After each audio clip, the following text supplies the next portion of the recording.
नमस्कार दोस्तों, आप पढ़ रहे हैं कक्षा 10वीं एनसीईआरटी गणित। आज हम पढ़ेंगे प्रश्नावली 3.2 के प्रश्न क्रमांक 5, प्रश्न क्रमांक 6 और प्रश्न क्रमांक 7 को। तो देखिए, प्रश्न 5 है, एक आयताकार बाग जिसकी लंबाई चौड़ाई से 4 मीटर अधिक है का अर्ध परिमाप 36 मीटर है, तो बाग की विमाएं ज्ञात कीजिए। विमाओं का मतलब होता है लंबाई और चौड़ाई। आयताकार बाग है, लंबाई चौड़ाई उसकी विमाएं कहलाती हैं। तो एक को हम x मान के चलेंगे और एक को y मान के चलेंगे। तो हम मान के चले आयताकार बाग की लंबाई x मीटर है और उसकी चौड़ाई y मीटर है।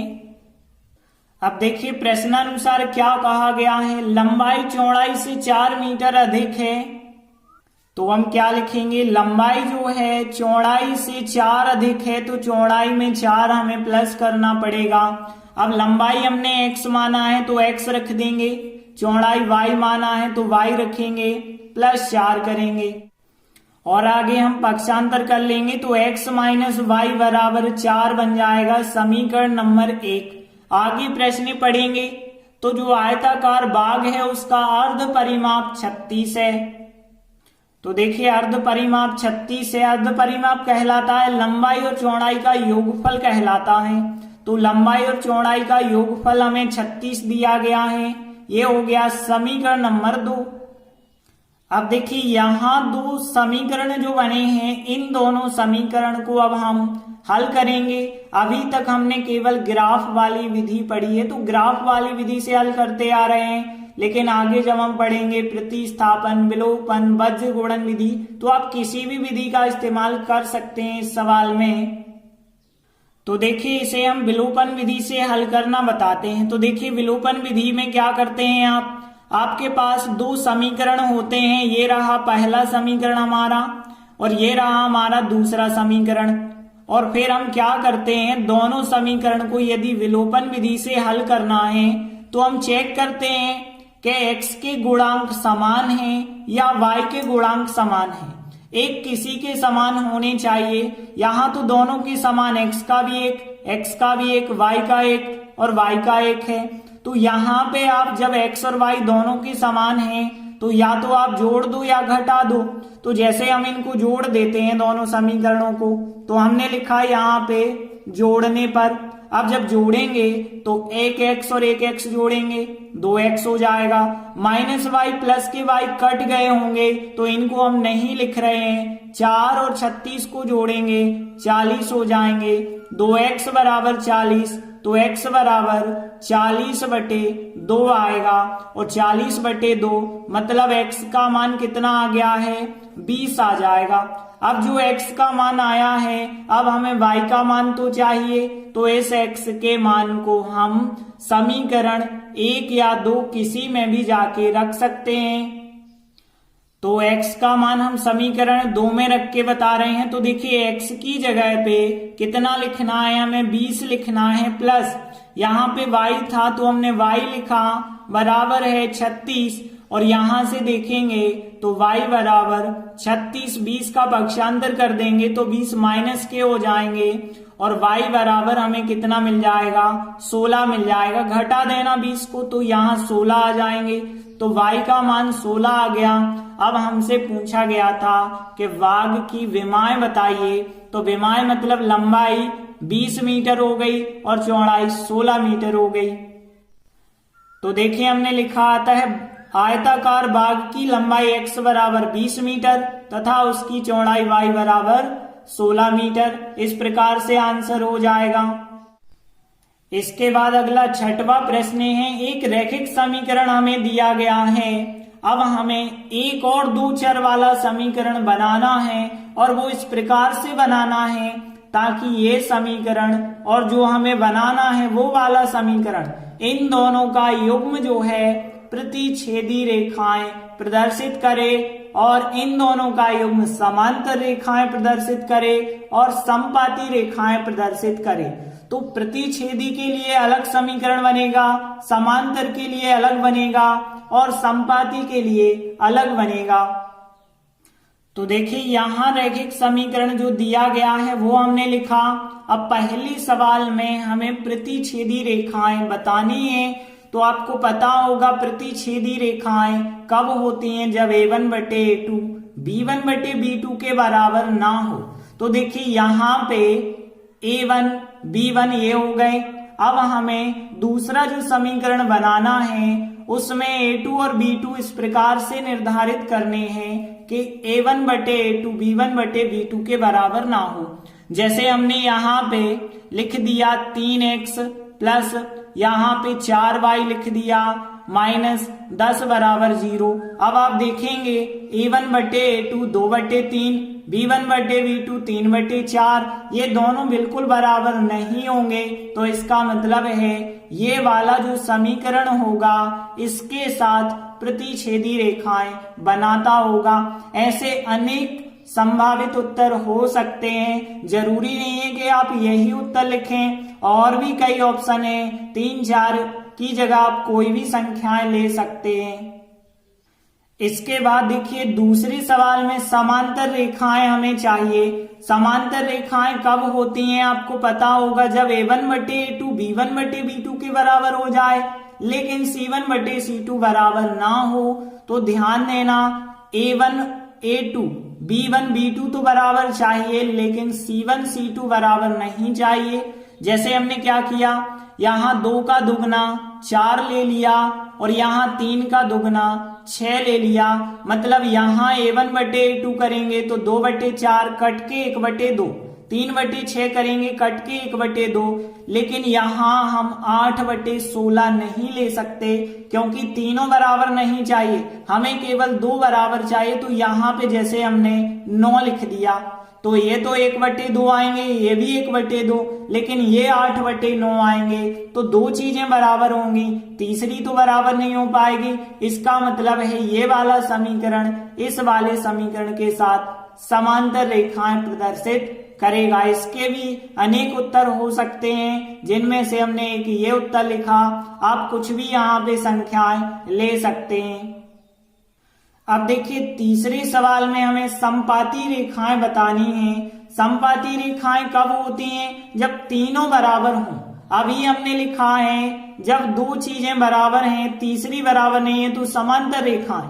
लेकिन अब की बार हम तीनों बराबर कर देंगे। तो देखिए यहाँ 2 है तो जैसे हमने 2 का दुगना 4 कर लिया, 3 का दुगना 6 कर लिया और 8 का दुगना 16 कर लिया। तो यहाँ पे 2 बटे 4 काटेंगे 1 बटे 2, 3 बटे 6 काटेंगे 1 बटे 2 और -8 बटे -16 काटेंगे तब भी 1 बटे 2, तीनों बराबर आ जाएंगे। मतलब ये समीकरण और ये समीकरण समपाती रेखाएं प्रदर्शित करेगा। तो ऐसे हमें उदाहरण कई बताए जा सकते हैं। तो इस प्रकार से प्रश्न 6 कंप्लीट हुआ। इसके बाद अगला 7वां प्रश्न है। यहाँ पे हमें 2 समीकरण दिए गए हैं, इनका हमें ग्राफ खींचना है और ग्राफ खींचने के बाद ये 2 रेखाएं और एक्स अक्ष इन तीनों से एक त्रिभुज बन रहा होगा। उस त्रिभुज के हम शीर्ष ज्ञात करेंगे और उस त्रिभुज को हम छायांकित भी करेंगे। तो देखिए यहाँ समीकरण जो दिए गए हैं हमने उनको लिखा।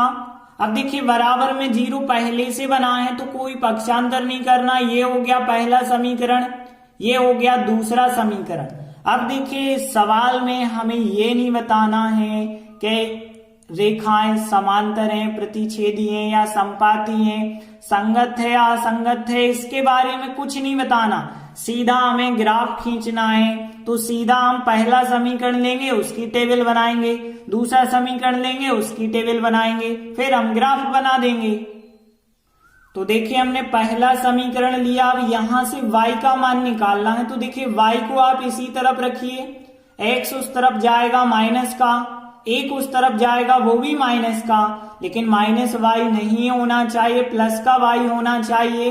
तो फिर माइनस चिन्ह का गुणा कर देना तो प्लस का y बन जाएगा, लेकिन ये भी प्लस का बन जाएगा, ये भी प्लस का, क्योंकि माइनस से जब हम गुणा करते हैं तो चिन्ह बदल जाते हैं। तो देखिए ये आ गया y का मान। अब हम इसमें x के मान रखते चलेंगे। जैसे हम x बराबर 0 रखते हैं, यहाँ पे बटे में कोई संख्या ही नहीं है तो प्रॉब्लम नहीं है। फिर x बराबर 0 रखेंगे तो y बराबर 0 प्लस 1 प्राप्त होगा। 0 और 1 को जोड़ेंगे तो 1 आ जाएगा। यदि हम x बराबर 1 रखते हैं तो क्या प्राप्त होगा? x बराबर 1 रखने पर y बराबर x की जगह 1 प्लस 1, 1 और 1 हो जाएगा 2। तो देखिए x का मान 0 रखा तो 1 उत्तर, 1 रखा तो 2 उत्तर। अब हम इसकी टेबल बना लेते हैं। तो देखिए एक खंड में लिखा है x और 1 में जो y बराबर है वो लिखते हैं 0 1, तो यहाँ x का मान 0, y का मान 1 प्राप्त हुआ। x का मान 1 लिया तो y का मान 2 प्राप्त हुआ। तो समीकरण 1 की तो हमने टेबल बना ली। अब हम समीकरण 2 की टेबल बनाएंगे। तो देखिए हमने समीकरण 2 लिया है। अब यहां से जब हम y का मान निकालेंगे तो पहले तो y वाला पद यहाँ पे, बाकी सबका पक्षांतर, 3x का पक्षांतर तो 3x ऋण के हो जाएंगे, 12 का पक्षांतर 12 धन के हो जाएंगे। तो देखिए धन वाली संख्या को हमने पहले लिख दिया, ऋण वाली संख्या को बाद में। अगले स्टेप में 2 बटे में आ जाएगा। तो देखिए ये रहा y का मान। अब ध्यान देना x का हमें ऐसा मान रखना है ताकि ऊपर की संख्या में जब हम सॉल्व करें तो नीचे की संख्या 2 का भाग चला जाए। जैसे x बराबर 0 रखते हैं तो देखिए y बराबर 12 3, जहां x था वहां पे 0 रख देंगे और बटे 2 करेंगे तो यहाँ 12, 3 और 0 का गुणा किया हमने तो 0 बटे 2, 12 में से 0 घटाया 12 बटे 2, 12 बटे 2 मतलब कितना आ जाएगा? 6 आ जाएगा। अब देखिए x बराबर 1 हम यहाँ नहीं रख सकते क्योंकि 3 एकम 3 होगा, 12 में से 3 घटाएंगे 9 बचा होगा, 9 में 2 का भाग नहीं जाएगा तो 3 नहीं रख रहे। फिर यहाँ पे सीधा हम 2 रख के बता रहे तो x बराबर 2 रखने पर क्या मिलेगा? y बराबर 12, 3 इंटू 2 रखेंगे x का मान और बटे करना है 2 तो यहाँ 12, 3 दूनी 6 होगा और बटे है 2, 12 में से 6 घटाएंगे 6 बटे 2 मतलब 3 प्राप्त हो जाएगा। तो देखिए हमने 2 मान रख दिए हैं। अब हम टेबल बनाएंगे। तो देखिए हमने टेबल बनाई, एक खंड में x लिखा, एक में जो y बराबर है वो लिखा। अब देखिए 0 रखा है तो 6 उत्तर आया है, 0 x का मान y का मान 6 हो गया। 2 रखा है तो 3 उत्तर आया, 2 x का मान और y का मान हो गया 3। दोनों समीकरण की टेबल हमने बना ली है। अब हम ग्राफ बनाएंगे। तो देखिए इस प्रकार से हम ग्राफ बनाएंगे। अब ग्राफ में देखिए कौन कौन से बिंदु हमें दर्शाने हैं। पहली टेबल का देखिए 0 और 1, x का 0 लेना है और y का 1, दोनों को मिलाएंगे, यहीं पे एक बिंदु मिलेगा। इसके बाद अगला बिंदु लेना है 1 और 2, x का मान 1 और y का मान 2, x का मान 1 ये रहा, y का मान 2 ये रहा, दोनों को मिलाएंगे तो यहाँ पे बिंदु मिल जाएगा हमें। तो इस प्रकार से अब हमें 2 बिंदु मिल गए। इन दोनों बिंदु को मिलाती हुई अब हम एक रेखा बना देंगे। तो देखिए इस प्रकार से हमने रेखा बना दी और इस पे समीकरण 1 जो था वो हमने लिख दिया। अब समीकरण 2 की टेबल देखें तो 0 और 6, x का मान 0 और y का मान 6, x का मान 0 तो ये रहा और y का मान 6 देखेंगे तो ये रहा, दोनों को मिलाएंगे यही एक बिंदु मिलेगा। अगला बिंदु देखिए 2 और 3 चाहिए, x का मान 2, y का मान 3, x का मान 2 ये रहा, y का मान 3 ये रहा, दोनों को मिलाएंगे यहां एक बिंदु मिलेगा। तो देखिए 2 बिंदु मिल गए, 1 और 1 2। अब हम इन दोनों बिंदु को मिलाती हुई एक रेखा बना देंगे। तो इस प्रकार से हमने एक रेखा बना दी और इस रेखा पे जो समीकरण 2 था वो हमने लिख दिया। तो देखिए हमने ग्राफ तो बना दिया है। अब आगे क्या करना है, x अक्ष और इन दोनों रेखाओं से एक जो त्रिभुज बन गया है उसके शीर्षों के निर्देशांक हमें ज्ञात करने हैं। तो ध्यान देना, यहाँ जो चित्र बनाया है हमने, इस चित्र में आप देख पा रहे होंगे कि ये दोनों रेखाएं और ये रहा x अक्ष, इन तीनों के द्वारा एक रेखा, दूसरी रेखा और एक हो गया x अक्ष, तो इनके द्वारा एक त्रिभुज बन गया। जैसे मान के चलो यहाँ पे A बिंदु कर देते हैं, यहाँ पे हम B कर देते हैं और यहाँ पे हम एक बिंदु C कर देते हैं। तो देख रहे हो आपके ABC एक त्रिभुज बन गया है। हमें इनके शीर्षों के निर्देशांक बताने हैं। तो देखिए ए बिंदु के तो हो गए 2 3। यदि हम बी के देखें तो x का मान यहाँ -1 है, -1 हो गया x का मान, और y का मान 0 होगा। यहाँ पे देखें तो x का मान 4 है और y का मान कुछ नहीं होगा क्योंकि यहाँ 0 होगा। तो यहाँ पे शीर्ष एक A हो गया और एक B हो गया और एक C हो गया। इनके निर्देशांक इस प्रकार से हो जाएंगे।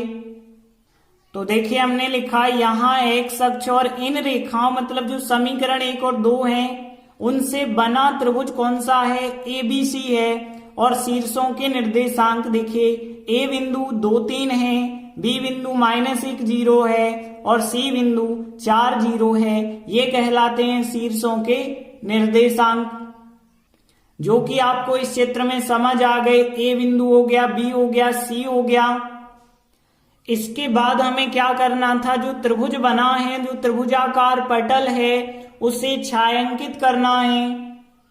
यहाँ जो त्रिभुज ABC बना है इसे आप छायांकित कर देंगे, मतलब इसमें डार्क कर देना है। पेंसिल से आप इस प्रकार से भर देंगे तो ये कहलाता है छायांकित करना। तो इस प्रकार से तीनों सवाल कंप्लीट होते हैं, प्रश्नावली भी कंप्लीट होती है। धन्यवाद।